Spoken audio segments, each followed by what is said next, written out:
Welcome back to KARE 11 News Now. Today, the International Festival of Minnesota opened its doors for the first time in 7 years at St. Paul River Center. The reimagined two-day festival features participation from 67 nations and ethnic communities, celebrating Minnesota's cultural diversity and global connections.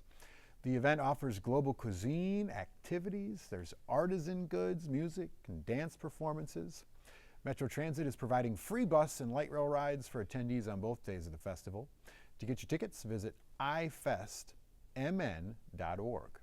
Prices are $25 for adults and $13 for children ages 8 to 14. Tickets are also available at the door. This afternoon, a transformation at the Minneapolis Crisis Nursery. We took our first look inside during yesterday's ribbon cutting. There's refreshed rooms, nature-themed murals, new interactive sensory and educational features. Volunteers designed them to comfort and support children who come during stressful and sometimes traumatic moments. We've intentionally designed it with calming colors, but also give you a little uplift when you're walking by. And whether you're this tall, or more important, this tall, you are going to have a favorite educational sensory install that you will find your favorite, because I know the kids will too. The Crisis Nursery accepts infants through 6 years old. The children can stay up to 3 days at a time. The Crisis Nursery refreshes thanks to the nonprofit Heart of America and the PNC Foundation's Grow Up Great initiative. A western Wisconsin family is working to restore their 129-year-old farm after 2 fires on the same night. One of them destroyed their historic barn and killed all the animals inside. Gordon Severson takes us to the 6th-generation farm in River Falls to see how the community is coming together to help them recover.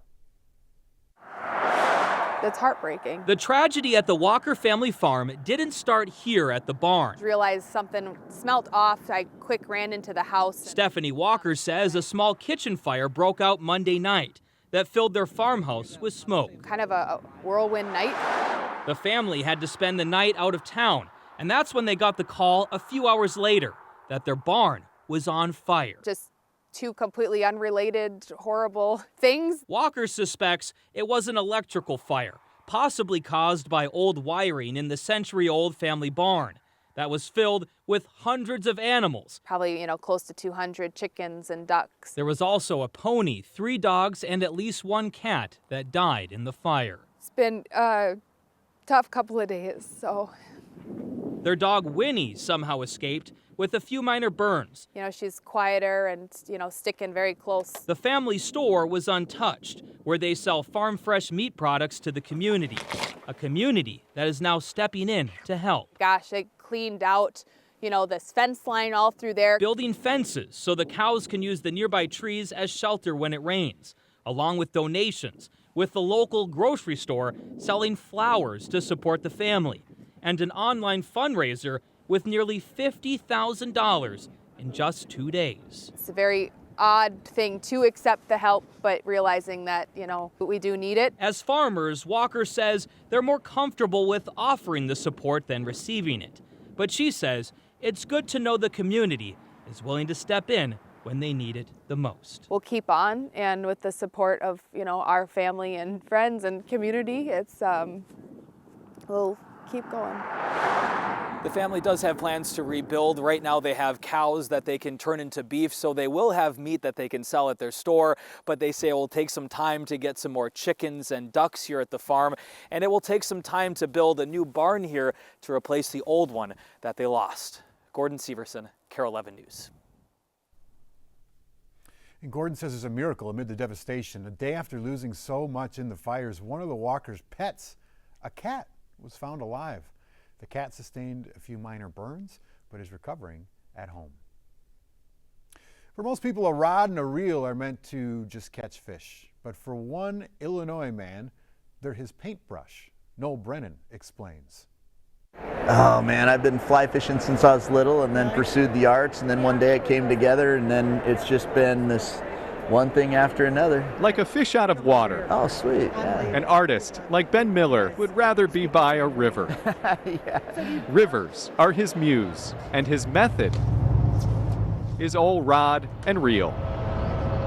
So the rod is about 9 feet long, and then I don't reel very much, and then there's kind of a give and a take. as to where it's going to hit on the surface. The fly rod will take that color from here to there.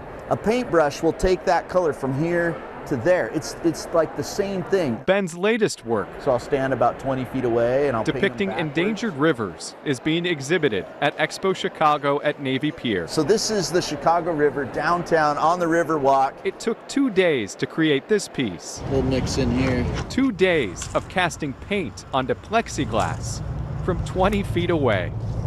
The squid is made out of yarn. These are all fly brushes. Ben These has are- created this is, about 50 special fly brushes by hand. The pom-pom is to create a lot of stones at one time. Would this not have been easier with the paintbrush? When I look at these lines and I think about a paintbrush, and it's like, you wouldn't get these lines with a paintbrush. You wouldn't get that velocity, you wouldn't get that length and that one hit that is going to leave that mark. A portion of the proceeds from the sale of his Chicago paintings will go to Friends of the Chicago River and their conservation efforts. How healthy is the river is going to say how healthy your city is. Ben grew up by the water in Washington State. And if you teach a kid to fish, they're going to turn out to be okay. The river is where he belongs, catching fish or canvas.